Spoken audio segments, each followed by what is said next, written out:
ഈ സെലിബ്രിറ്റി താരങ്ങളെ അവരോധിക്കുക എന്ന് പറയുന്ന കൾച്ചർ കുഴപ്പം പിടിച്ച കൾച്ചറാണെന്ന്.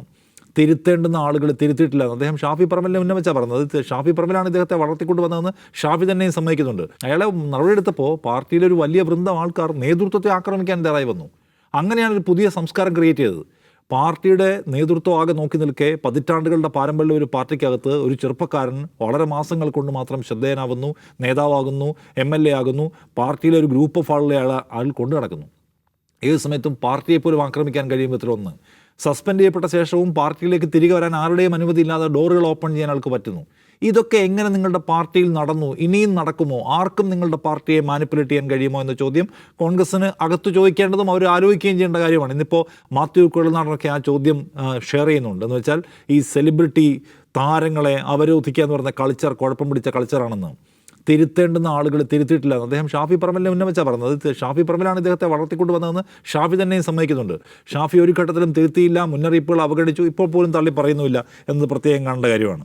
അപ്പോൾ എന്തായാലും ഇതിനകത്ത് ഒരു കാര്യം കോൺഗ്രസ്സിന് ആലോചിക്കാനുണ്ട്. അങ്ങനെ പക്ഷേ ഇത് ഇപ്പോൾ മുതൽ അങ്ങോട്ട് എല്ലാ രാഷ്ട്രീയ പാർട്ടികളെക്കുറിച്ചും ആളുകൾ ചിന്തിക്കുന്ന ഒരു സന്ദർഭമാണ്. ഓരോ രാഷ്ട്രീയ പാർട്ടിയും നൈതികമായ എന്ത് നിലപാട് സ്വീകരിച്ചു. അതിൽ CPM വലിയ വർത്താനമൊന്നും പറയാൻ പാടില്ല എന്നാണ് ഞാൻ പറയുക. CPM അങ്ങനെ നൈതികമായ നിലപാടല്ല ഇപ്പോഴും സ്വീകരിച്ചിട്ടുള്ള പാർട്ടിയല്ല. അവർക്ക് കിട്ടിയിട്ടുള്ള എല്ലാ പരാതികളും പോലീസിന് കൈമാറിയ ചരിത്രമൊന്നും ആ പാർട്ടിക്കില്ല എന്ന് നമുക്കറിയാം.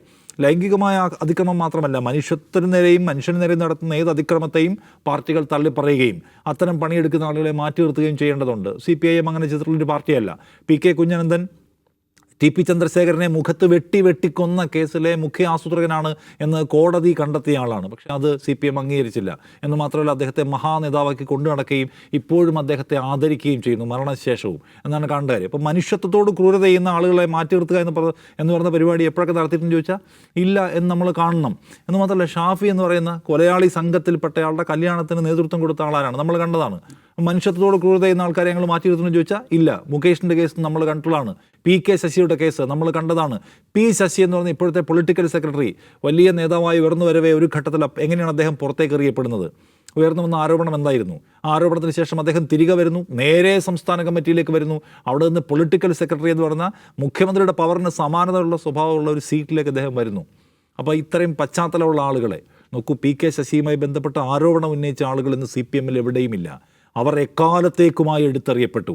ആരോപണം നേരിടുകയും പുറത്തു പോവുകയും ചെയ്യപ്പെട്ട മനുഷ്യൻ തിരിച്ചു വരികയും അതിവേഗത്തിൽ വളർന്ന് സ്റ്റേറ്റ് കമ്മിറ്റി എത്തുകയും വളരെ പെട്ടെന്ന് പൊളിറ്റിക്കൽ സെക്രട്ടറി ആവുകയും ഇനിയും ഏതൊക്കെയോ പദവികൾ അദ്ദേഹത്തെ തേടി വരാനുണ്ടെന്ന് നാം മനസ്സിലാക്കുകയും ചെയ്യുന്നു.